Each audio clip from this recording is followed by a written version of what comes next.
जय हिंद पलटन भाई, कैसे हैं आप सभी। उम्मीद करता हूं कि सारे लोग स्वस्थ हो गए, मस्त हो गए, जबरदस्त हो गए। और जैसा आप सभी जानते हैं दोस्तों कि सीजीएल की एक बार फिर बंपर वैकेंसी हम सबके सामने आ चुकी है।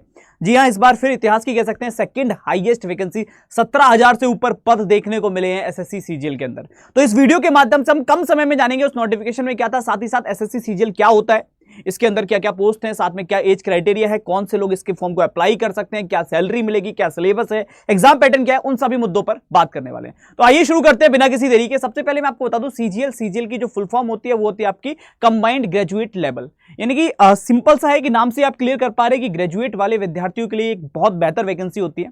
इस पे अगर मैं बात करूं कि होता क्या है सीजीएल, तो सीजीएल के थ्रू आप साल के अंदर एक बार इसकी परीक्षा को आमतौर पर करवाया जाता है और उसके थ्रू आप अलग अलग डिपार्टमेंट, जैसे भारत के कई मंत्रालय हो गए, या मैं बात करूं अलग अलग जो भारत के डिपार्टमेंट है, विभिन्न विभिन्न जितने भी हमारे, चाहे वो आपका इनकम टैक्स का हो, चाहे वो हम बात करें तो सीबीआई का डिपार्टमेंट हो, उन सभी के अंदर पदों पर विद्यार्थियों को क्या किया जाता है, रिक्रूट किया जाता है, उनको नौकरियां प्रदान की जाती हैं, या वहां तक आप पहुंच पाते हैं सीजीएल के माध्यम से। अब इस बेसिक स्ट्रक्चर के बाद हम बात करते हैं कि एक्चुअल में सीजीएल की क्वालिफिकेशन क्या होती है। सबसे पहला पॉइंट ये आता है कि कौन से विद्यार्थी इसके फॉर्म को फिल कर सकते हैं, एजुकेशन क्वालिफिकेशन क्या होगी। तो एजुकेशन क्वालिफिकेशन जो होती है वो जनरली जो आपकी जेएसओ की पोस्ट होती है, जिसको हम बोलते हैं जूनियर सेक्शनल ऑफिसर, उसकी पोस्ट के लिए थोड़ी डिफरेंट है। वहां आपकी बैचलर डिग्री तो मांगी जाती है, लेकिन बैचलर डिग्री के साथ साथ अगर हम बात करें 12वीं क्लास में आपके पास मैथ होनी अनिवार्य है, वो भी 60% नंबरों के साथ। अगर आप 60% मार्क्स के साथ, अगर हम बात करें मैथ्स के साथ, आपने 12th किया है, 12वीं क्लास में आपके मैथ में 60% नंबर हैं, मैथ आपके पास 12th में है, तभी आप जेएसओ के लिए फॉर्म फिल कर सकते हैं। मतलब डायरेक्टली लैंग्वेज में आप ये समझिए, 12वीं क्लास में मैथ होना अनिवार्य है। अगर मैथ नहीं थी 12वीं क्लास में तो आप जेएसओ की पोस्ट पर फॉर्म फिल नहीं कर सकते। लेकिन इसका यह बिल्कुल मतलब नहीं है कि आप सीजीएल का ही फॉर्म फिल नहीं कर सकते। यह सिर्फ एक पोस्ट है जेएसओ की, बाकी पोस्टों के लिए अलग अलग क्वालिफिकेशन है। अगर हम बात करते हैं तो आप अगर स्टैटिकल इन्वेस्टिगेटर ग्रेड सेकंड की पोस्ट के लिए जा रहे हैं तो आपको बैचलर डिग्री होनी चाहिए विद स्टैटिक सब्जेक्ट हो आपके पास में, कोई भी ना कोई सा एक सब्जेक्ट ऐसा रहा हो स्टैटिक से रिलेटेड, तब आप इसको फॉर्म को फिल कर पाओगे। लेकिन इसके अलावा जितनी रिमेनिंग पोस्ट होती है उसमें सिर्फ और सिर्फ आपके पास बैचलर डिग्री हो, you are eligible for this exam. मतलब अगर आपके पास में स्नातक की डिग्री है, आप बाकी इन दो पोस्ट को छोड़कर बाकी पोस्टों के लिए कोई ऐसी रिक्वायरमेंट नहीं है कि आपके पास गणित होना जरूरी है, आपके पास बायो होनी जरूरी है, आपके पास इंग्लिश, मतलब वो कोई रिक्वायरमेंट नहीं है। बस आप अगर 12th क्लास, मतलब सॉरी, आपने किसी भी स्ट्रीम से 12th करके ग्रेजुएशन आपने कर रखी है, अगर आप ग्रेजुएट हैं then definitely you are eligible for this exam. ठीक है, आपकी ग्रेजुएशन हो जानी चाहिए 1/8/2024, 1 अगस्त 2024 के विहार पर अगर आपकी ग्रेजुएशन कंप्लीट है then you are eligible for this exam, उसमें कोई फर्क नहीं पड़ता। चलिए अब आगे बात करते हैं कि इसके अलावा क्या आता है। अदर्स पोस्ट के लिए ये हो गया। अब सेकंड आता है कि इसका एज क्राइटेरिया क्या रहेगा, एज लिमिट क्या रहेगी। तो एज भी अगर हम बात करें पोस्ट टू पोस्ट डिफरेंट रहती है। अगर आप असिस्टेंट सेक्शन ऑफिसर के लिए जा रहे हैं तो 20 से 30 साल की एज होनी चाहिए। अगर आप जनरली हम बात करें तो सेक्शन ऑफिसर के लिए अभी मैंने आपको कहा 30 से ऊपर ना हो। इन्फोर्समेंट ऑफिसर के लिए जा रहे हैं तो वही है 30 से ऊपर ना हो। अच्छा, जेएसओ की जो पोस्ट अभी हम बात कर रहे थे तो उसके लिए एज 32 साल तक होती है, 32 से ऊपर ना हो। सब इंस्पेक्टर 30 साल तक का क्राइटेरिया चलता है। अच्छा, अगर आप नार्कोटैक्स के अंदर सब इंस्पेक्टर बनने जा रहे हैं तो 18 से 25 साल तक का क्राइटेरिया होता है। वही अगर आप टैक्स असिस्टेंट के लिए जा रहे हैं तो 20 से 27 साल। अगर आप डिपार्टमेंट ऑफ पोस्ट में इंस्पेक्टर की पोस्ट पर जा रहे हैं तो 18 से 30 साल, असिस्टेंट की पोस्ट के लिए 18 से 30 साल, और बाकी जितनी भी पोस्ट होते हैं उनके लिए 18 से 27 साल आपकी अदर पोस्ट के लिए एज क्राइटेरिया रहता है। अब यहाँ पर पॉइंट ये आता है सर 18 से 30 या 18 से 27 तो ठीक है, ये जनरल कैटेगरी के लिए बता रहा हूँ। रिलैक्सेशन पे अभी बात करूंगा। अलग अलग कैटेगरी, अगर आप ओबीसी से तो आपको रिलैक्सेशन मिलेगा, आप एससी एसटी से आपको रिलैक्सेशन मिलेगा। वो सारे रिलैक्सेशन पे अभी आगे बात करते हैं। लेकिन मैं अभी आपको ये बता दूं कि इसमें भी एक चीज समझिए आप। अब आपको लग रहा होगा 18 कब से 18, तो ये भी जो आपकी डेट काउंट होगी वो भी 1 अगस्त 2024 के विहार पर होगी। 1/8/2024 तक अगर आप 18 के हैं, आप 27 के हैं, आप 30 के हैं, उसके बीच के हैं, तो आप you are eligible for this vacancy इस बार की भर्ती के लिए। जे जनरल क्राइटेरिया है, और इस बार की भर्ती में अगर आप देखोगे 2024 में तो 1 अगस्त 2024 का क्राइटेरिया है, यहां से मेजर की जाएगी आपकी एज। वहीं आता है कि रिलैक्सेशन क्या क्या रहेगा। तो ओबीसी को 3 साल का रिलैक्सेशन जो हर पोस्ट में सेंट्रल की मिलता है, एससी एसटी के लिए 5 साल का रिलैक्सेशन रहेगा ही रहेगा। वहीं अगर कोई फिजिकली हैंडीकैप है और जनरल कैटेगरी से बिलोंग करता है तो 10 साल का रिलैक्सेशन मिलेगा। वही फिजिकली हैंडीकैप अगर ओबीसी से है तो 13 साल, और एससी एसटी से है तो उसको 15 साल का रिलैक्सेशन देखने को मिलेगा। एक्स सर्विसमैन जो जनरल कैटेगरी है वो 3 साल के लिए, ओबीसी वाले एक्स सर्विसमैन के लिए 6 साल का, और वहीं अगर कोई एससी एसटी का एक्स सर्विसमैन है तो उसको 8 साल का रिलैक्सेशन देखने को मिलेगा। इसके बाद हम बात करते हैं आगे, फिर आता है आपका सैलरी स्ट्रक्चर क्या क्या रहता है। तो अगर आप असिस्टेंट जो भी आपकी सेक्शन ऑफिसर की पोस्ट पर जा रहे हैं, या मैं बात करूं तो आप जो मतलब इंस्पेक्टर है इनकम टैक्स के अंदर, या फिर आपका सेंट्रल एक्साइज की पोस्ट के अंदर लिए आप जा रहे हैं, तो उन सब पोस्ट के लिए जो आपका सैलरी क्राइटेरिया रहता है पे लेवल 7 के तहत रहता है, और वो आपका रहता है 44,900 से लेकर 1,42,400 रुपये तक। वहीं अगर आप असिस्टेंट सेक्शन ऑफिसर के अंदर एग्जीक्यूटिव असिस्टेंट है, रिसर्च असिस्टेंट है, या फिर आपका डिविजनल अकाउंटेंट है, सब इंस्पेक्टर है, सब इंस्पेक्टर जूनियर इंटेलिजेंस है, इन सब पोस्ट के लिए जा रहे हैं तो सैलरी 35,400 से लेकर 1,12,400 तक रहती है पे लेवल 6 के तहत। वहीं अगर आप हम बात करें तो ऑडिटर के अंदर अकाउंटेंट की पोस्ट पर जा रहे हैं, अकाउंटेंट जूनियर की पोस्ट पर जा रहे हैं, तो आपके लिए सैलरी जो स्ट्रक्चर है वो 29,200 से लेकर 92,300 तक वेरी करता है। वहीं अगर आप पोस्टल असिस्टेंट हैं या सॉर्टिंग असिस्टेंट की पोस्ट पर जा रहे हैं, सीनियर अगर हम बात करें तो आपका सीनियर जो आपके सेक्रेटरीट असिस्टेंट की पोस्ट होती है, या फिर आप यूडीसी की पोस्ट पर जा रहे हैं, अपर डिविजनल क्लर्क की पोस्ट पर जा रहे हैं, तो 25,500 से लेकर 81,100 रुपये तक की सैलरी वेरी करती है। इसके बाद सैलरी स्ट्रक्चर के बाद थोड़ा सा आगे की तरफ बढ़ते हैं और चर्चा करते हैं कि क्या इसका पेपर का क्या स्ट्रक्चर होता है। तो इसमें आपका टियर 1 और टियर 2 दो टियर्स आपके क्लियर करने होते हैं, आपको रिटन एग्जाम में क्वालिफाई करने होते हैं। टियर 1 में क्या होता है पहले उस पर बात करते हैं। टियर 1 में आपके पास ये 4 सब्जेक्ट आते हैं, जहां रीजनिंग के 25 क्वेश्चन आते हैं आपके। हर प्रश्न जो होता है वो आपका 2 नंबर का होता है, और उसके आधार पर आपके 50 नंबर की रीजनिंग, जनरल अवेयरनेस 50 नंबर की सिमिलर, 50 नंबर का आपका मैथ्स और 50 नंबर की इंग्लिश रहती है टोटल। तो ये 100 क्वेश्चन 200 नंबर में देखने को मिलता है टियर 1 में। टियर 1 का एग्जाम होता है, उसके बाद आपकी कट ऑफ आती है, 2 से ढाई महीने का आपको समय मिलता है, मिनिमम बता रहा हूं मैं आपको, इससे ज्यादा ही मिल जाता है। तो 2-2.5 महीने के समय अंतराल के बाद आपका टियर 2 कंडक्ट कराया जाता है। टियर 2 के अंदर क्या स्ट्रक्चर होता है, वहां भी आपके पास मॉड्यूल में मतलब एक पेपर जो होता है उसको 3 पार्ट्स में डिवाइड एक तरह से कह सकते हो करते हैं। पहला पार्ट जिसमें आपको रीजनिंग मैथ आता है 30-30 क्वेश्चन का, और दोनों 90-90 नंबर के होते हैं। 30 नंबर की रीजनिंग, 30 क्वेश्चन की रीजनिंग 90 नंबर में, 3 नंबर का एक क्वेश्चन। वहीं 30 का मैथ आता है, 30 क्वेश्चन मैथ के होते हैं 90 नंबर के साथ। ये 1 घंटे का सेक्शन आपको मिलता है। फिर एक सेकंड सेक्शन होता है, इसमें इंग्लिश लैंग्वेज होती है आपकी और जनरल अवेयरनेस होता है। इंग्लिश के 45 क्वेश्चन, जनरल अवेयरनेस के 25 क्वेश्चन, और ये भी आपके वही स्ट्रक्चर के साथ आगे जाते हैं। ये भी 1 घंटे का आपको टाइम मिलता है। उसके बाद आपका सेक्शन 3 आता है, इसमें आपकी कंप्यूटर नॉलेज वगैरह चेक की जाती है। कंप्यूटर नॉलेज जो होती है वो आपका कंप्यूटर नॉलेज का एक टेस्ट होता है बेसिक। फिर इसी सेक्शन के अंदर मैं आपको बता दूं आपका टाइपिंग टेस्ट भी होता है। आपको पेपर के जैसे टियर 2 का आपने रिटन दे दिया, उसके बाद थोड़ा सा टाइम मिल जाएगा, और थोड़े से टाइम के बाद आपको टाइपिंग के लिए बुलाया जाएगा उसी दिन, सेम डे, ठीक है, टियर 2 वाले ही दिन। अलग से कोई दिन नहीं, अगर टाइपिंग के लिए अलग बुलाएंगे ना, सेम डे जिस दिन आप टियर 2 दे रहे होगे उसी दिन आपकी सेंटर पर टाइपिंग होगी। 1 घंटे का गैप दे सकते हैं वो आपको बीच में, और आफ्टर दी 1 आवर आपको क्या मिल जाएगा, टाइपिंग टेस्ट आपका कंप्लीट होगा, उसी दिन टाइपिंग कराया जाएगा। वो क्वालिफाइंग होता है। नहीं क्वालिफाई कर पाए, आपने कितना अच्छा भी पेपर दिया हो, आप क्वालिफाई नहीं होगे।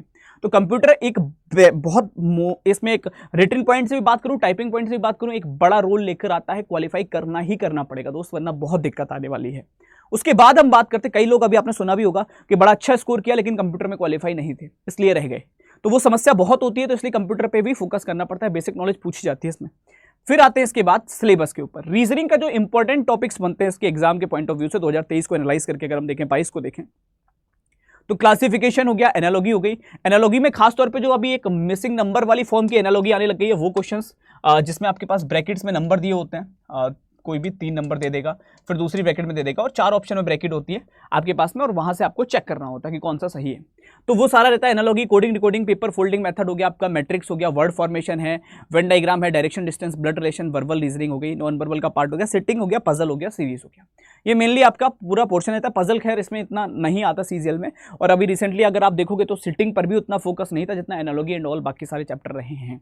फिर अगर हम बात करते हैं तो आता है इंग्लिश। इंग्लिश के अंदर आपका वही बेसिक जो सिलेबस फॉलो किया जाता है, आपका एरर्स को स्पॉट करना, फिल इन द ब्लैंक्स की बात करूं मैं, या मैं बात करूं सिनोनिम्स और होमोनिम्स की बात करते हैं, एंटोनिम्स की बात करते हैं, स्पेलिंग को मतलब जो मिस स्पेलिंग है उनको सही करना, इडियम्स फ्रेजेस हो गए आपके, वन वर्ड सब्स्टिट्यूशन है, या आपका इंप्रूव करना किसी भी सेंटेंस को, डायरेक्ट इनडायरेक्ट नरेशन, वो पैसिव और एक्टिव वॉइस होते हैं, और वो सारा जितना भी आपका क्लोज पैसेज का पोर्शन होता है, सफलिंग ऑफ सेंटेंस होता है, वो सब इसके अंदर आपको देखने को मिलता है। डायरेक्ट इनडायरेक्ट, या फिर आपका मैं बात करूं सफलिंग of sentence in a passage, एक पैसेज के अंदर सेंटेंस को सफल करना, कौन सा कहां आएगा, वो सारी चीजें इंग्लिश के पोर्शन से देखने को मिलती है। फिर आते हैं सबसे important, that is maths. Maths का आप देख रहे होंगे इतना बड़ा सा सिलेबस, लेकिन मैं आपको इसको समराइज करके बताता हूं कि क्या क्या पूछा जाता है आपके एग्जाम के पॉइंट से। तो एग्जाम पॉइंट से जो इंपॉर्टेंट बनता है दैट इज सिंप्लीफिकेशन हो आपका, इंटरेस्ट हो, ब्याज हो, एवरेज हो, औसत यानी कि या परसेंटेज का चैप्टर हो, रेशियो और प्रोपोर्शन का चैप्टर हो। वही हम बात करते हैं एज के ऊपर, प्रॉब्लम्स देखने को मिल जाती हैं, एक आध क्वेश्चन वहां से बनता है। स्पीड, टाइम और डिस्टेंस पर क्वेश्चंस बनते हैं, नंबर सिस्टम होता है, मेंसुरेशन हो गया, डीआई बेसिक जो होती है वो आती है इसके अंदर, टाइम और वर्क होता है, एल्जेब्रा होता है, ट्रिग्नोमेट्री होती है, ज्योमेट्री होती है, यहां से प्रश्न बनते हैं। ये मैथ्स के पॉइंट से रहता है और जीए अपने आप में मतलब एक अथाह सागर है। तो वहाँ मैं शब्दों में बयां करूँ तो जनरली आपको बस इतना बताऊंगा कि आप हिस्ट्री पढ़ लेना, ज्योग्राफी पढ़ लेना, कल्चर के बारे में पढ़ लेना, डांस के बारे में पढ़ लेना, भारत के जो अपने नृत्य हैं कहाँ का कौन सा नृत्य होता है, उसके अलावा आपका स्टैटिक पढ़ लेना, या पॉलिटी के थोड़े से पोर्शंस देखने को मिल जाते हैं, जनरल साइंस से प्रश्न इसमें बन जाते हैं, इकोनॉमी से क्वेश्चंस डायरेक्टली बन जाते हैं। तो यहाँ सब जगह से जो करंट है हमारा वहाँ से क्वेश्चंस बन जाते हैं, तो वो सब इसके अंदर स्ट्रक्चर में आपको देखने को मिलता है। तो ये सारा स्ट्रक्चर था। अब पॉइंट आता है इस बार की सीजीएल 2024 को लेकर। अगर आप सीजीएल 2024 को लेकर उत्साहित है तो मैं आपको बता दूं 24 तारीख से इसकी फॉर्म फिलिंग शुरू हो चुकी है। 24 जून से फॉर्म फिलिंग शुरू है, 24 जुलाई तक चलेगी। तो पहले तो जुलाई का वेट मत करना। नंबर ऑफ वैकेंसी बहुत हैं, 17,727 जहां तक एक्सपेक्टेड जो अप्रॉक्स वैकेंसी है वो ये है। तो ये छोटा मोटा नंबर नहीं है, सीजीएल के पॉइंट से बहुत बड़ा नंबर है। इतिहास में इससे बड़ी वैकेंसी एक ही बार आई है, ये दूसरी बार है जो इतनी बड़ी वैकेंसी आई है। 17,000 से ऊपर वैकेंसी हैं। 24 से फॉर्म फिलिंग आपकी चल रही है। फॉर्म आप फिल कर सकते हैं। इसकी क्लासेस के लिए आप एसएससी अड्डा को फॉलो कर सकते हैं, एसएससी अड्डा 24/7। और अगर आप प्रिपरेशन करना चाहते हैं, कोई इफ और बट नहीं छोड़ना चाहते। देखो तैयारी का मैं आपको सीधा मूल मंत्र बताता हूँ। पहला ये है कि आपको पता है कि आपके 4 विषय आ रहे हैं, रीजनिंग, मैथ, इंग्लिश, जीए। तो आप उनके नोट्स प्रिपेयर कर लीजिए। अगर आपको ऐसा लगता है सर मेरे नोट्स प्रिपेयर हैं, तो बहुत अच्छी बात है, फिर आप प्रैक्टिस पे फोकस करो, टेस्ट सीरीज लगाओ, यूट्यूब क्लासेस करो, दैट इज ओके। लेकिन अगर आपके नोट्स प्रिपेयर नहीं है तो आप कहीं से भी डिटेल्ड में पढ़कर एक बार नोट्स जरूर प्रिपेयर कर लीजिए, क्योंकि अगर आपने नोट्स प्रिपेयर नहीं किए तो बहुत बड़ी समस्या में आप हमेशा रहेंगे। तो नोट्स को प्रिपेयर करना बहुत जरूरी है, जहां आप अपने डाउट्स को क्लियर कर पाएं, प्रैक्टिस कर पाएं, चीज़ों को सीख पाएं, कॉन्सेप्ट्स क्लियर कर पाएं, बेसिक पढ़ पाएं। तो उसके लिए आप जुड़ सकते हैं ब्रह्मास्त्र के साथ, जो टियर 1 और टियर 2 का विद टेस्ट सीरीज आपको मिल रहा है। मैं आपको ब्रह्मास्त्र के बारे में बता दूं कि ब्रह्मास्त्र आपको टियर 1 टियर 2 दोनों के लिए मिल रहा है। इसमें बिल्कुल बेसिक से आपके सारे सब्जेक्ट की क्लासेस चलेंगी, 0 से क्लासेस चलेंगी, 0 to हीरो, 0 से बिल्कुल। हर क्लास आपको इसी प्रकार से लाइव फॉर्म में मिलेगी, सारे विषय इसके अंदर इंक्लूडेड हैं। लाइव फॉर्म में क्लास रहेगी, हर क्लास की आपको रिकॉर्डेड वीडियो भी मिलेगी, ताकि आप कभी भी किसी भी क्लास को कितनी बार भी रिवाइज कर सकते हैं। कोई क्लास छूट गई तो उसको कभी भी देख सकते हैं। हर क्लास में जो पढ़ाया जाएगा उसके पीडीएफ नोट्स मिलेंगे, प्रैक्टिस सेट भी मिलेंगे अलग से प्रैक्टिस के लिए, और उसके अलावा टेस्ट सीरीज भी इसके अंदर आपके लिए इंक्लूड रहेगी। ये सब कुछ रहेगा आपके इस ब्रह्मास्त्र के अंदर। टेस्ट सीरीज के सॉल्यूशन भी डिटेल में अवेलेबल रहेंगे, और ये ब्रह्मास्त्र आपको बहुत कम प्राइस पर अवेलेबल है अभी। अगर आप अभी इसको एनरोल करना चाहते हैं तो आपको ये 8,000 के आसपास कीमत जरूर शो करेगा, लेकिन आप ये अड्डा का मैक्सिमम डिस्काउंट कोड नोट कर लेना। कोई विद्यार्थी अगर पुराना होगा तो वो इसको जानता होगा, अगर कोई नया है तो इसको नोट कर लेना। इसको लगाकर आप अड्डा के किसी भी बैच या महापैक को सबसे कम कीमतों पर खरीद सकते हैं। जब आप Y274 एंटर कूपन कोड में लगाएंगे तो ये 1563 रुपये में आपको कंप्लीट सीजीएल टियर 1 टियर 2 का ब्रह्मास्त्र मिल जाएगा। अब मैं आपको सजेस्ट करना चाहूंगा कि अगर आपको बहुत ही बेहतर और सब कुछ मतलब उंगली पकड़ के उस पार तक जाना है, तो लल्ला उंगली पकड़ने के लिए आपके पास मौका रहेगा एसएससी का सीजीएल का महापैक। सीजीएल महापैक का बेनिफिट क्या है मैं आपको बता दूं कि सीजीएल महापैक के अंदर टियर 1 टियर 2, अब फॉर एग्जांपल अभी महापैक पर डबल वैलिडिटी लाइव है, तो जो 1 साल का सीजीएल का महापैक था वो अभी 2 साल के लिए मिल रहा है, और जो आपका 6 महीने का सीजीएल का महापैक था, 6 मंथ का महापैक था, वो आपको अभी 12 मंथ यानी कि 1 ईयर के लिए मिल रहा है डबल वैलिडिटी के साथ। ठीक है, ऊपर से प्राइजेस भी कम है। तो क्या करना है इसमें, आपको क्या मिलता है, जैसे फॉर एग्जांपल आपने 1 साल वाला लिया जो अभी 2 साल के लिए मिलेगा, तो आने वाले 2 साल तक जितने सीजीएल के बैच आएंगे, जो मैंने अभी आपको ब्रह्मास्त्र दिखाया वो भी इसमें इंक्लूडेड है, उसके बाद कोई नया बैच आएगा वो भी मिलेगा, उसके बाद कोई आएगा वो भी मिलेगा। तो जितने बैचेस आते हैं नंबर ऑफ टीचर्स की वैरायटी हो जाती है। इस टीचर से ये समझ में नहीं आया, उन वाले टीचर से ये पढ़ लेता हूँ, उन वाले टीचर से, हर टीचर से फिर आप अलग अलग टॉपिक्स को डिस्कस कर सकते हो अगर आपके पास महापैक है तो। और महापैक के अंदर साथ में आपको 4000 से ऊपर टेस्ट सीरीज मिलती हैं, वो भी डिटेल्ड सॉल्यूशन के साथ। साथ में मैं बात करूं तो 1100 से ऊपर किताबें मिलती हैं ई बुक की फॉर्म में। और महापैक आपको 2 साल का अभी मिलेगा Y274 सिमिलर रेफरल कोड पर 2500 रुपए में, 2500 में फॉर 2 ईयर्स। सारे बैचेस आपको इसमें इंक्लूड मिलेंगे जो मैंने अभी ब्रह्मास्त्र दिखाया था वो भी। कहां से आप इसको एनरोल कर सकते हो, तो सिंपली आपको जाना है गूगल पे, वहां जाके आप सर्च करते हैं अड्डा 24/7, वहां से आप adda247.com पर विजिट करते हैं, और यहां पहुंचने के बाद जब आप यहां आते हैं adda247.com पर, तो एक ऐसा स्ट्रक्चर आपके सामने ओपन होगा, एक इस प्रकार का होम पेज आपके सामने खुलेगा, जो शायद अभी इंटरनेट की प्रॉब्लम की वजह से शायद स्लो खुल रहा है। यहाँ आपको ऑल कोर्सेज की कैटेगरी पे जाना है, क्योंकि यहाँ से आपको अपना कोर्स पिक करना होगा। और कोर्स में आप क्या करेंगे, जैसे आपने सबसे पहले adda247 सर्च किया, वहाँ से आप adda247.com पर विजिट किए। यहाँ आने के बाद आपने कुछ नहीं करना है, आपने ऑल कोर्सेज की कैटेगरी पर जाना है। आई थिंक अभी ये इंटरनेट इशू ज़्यादा है जिस वजह से ओपन नहीं हो रहा, कोई इशू नहीं है।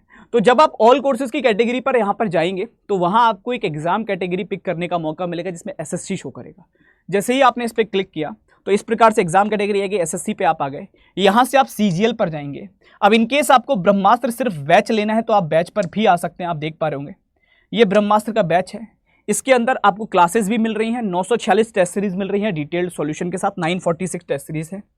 और ये आपने जब व्यू ऑफर पर जाकर एंटर कूपन कोड में कोड एंटर कर दिया मैक्सिमम वाला Y274, अप्लाई पर क्लिक किया तो 1563 रुपए में आप इसको एनरोल कर सकते हैं। 2 तारीख से इसमें क्लास शुरू होगी, 2 जुलाई से, ठीक है। सिमिलरली अगर आपको लगता है कि सर मुझे ना महापैक लेना, आप सीजीएल पर आइए, डबल वैलिडिटी के साथ महापैक अवेलेबल है, 12 पे 12 प्लस है, 6 पे 6 प्लस है। आपको जो लेना है आप उस पर क्लिक करोगे, 4000 से ऊपर टेस्ट सीरीज है, 1100 से ऊपर किताबें हैं, वो भी टेस्ट सीरीज सारी डिटेल्ड सॉल्यूशन के साथ हैं, किताबें ई बुक की फॉर्म में है। इसमें भी आप व्यू ऑफर पर जाओगे, एंटर कूपन कोड के अंदर Y274 एंटर करोगे, Y274 ये लिखना है आपको। लिखने के साथ ही आपको अप्लाई पर क्लिक करना है और ये 2529 रुपए में फॉर 2 ईयर्स, ठीक है, 1 ईयर नहीं है, कंप्लीट फॉर 2 ईयर्स आपको मिल रहा है। अगर आप 1 ईयर के लिए जाएंगे तो आई थिंक 2300-2299 के आसपास आपको मिल जाएगा। तो इसके लिए आप कूपन कोड में यहाँ पे मेंशन भी कर देता हूँ, जिसको भी इनरोल करना है कर लो। इसमें आपको ये 2 तारीख से शुरू होने वाला ब्रह्मास्त्र बैच भी मिलेगा महापैक में, और इसके बाद आने वाले सारे बैचेस भी मिलते रहेंगे। तो अभी के लिए इतना ही रखते हैं दोस्तों, मिलते हैं आगे। कोई भी डाउट है आप इस वीडियो के नीचे कमेंट कर सकते हैं, उसका रिप्लाई जो भी हो सकता है मैं आपको करने का पूरा प्रयास करूंगा। थैंक यू सो मच सभी को, जय Hind, love you all the very best, thank you so much.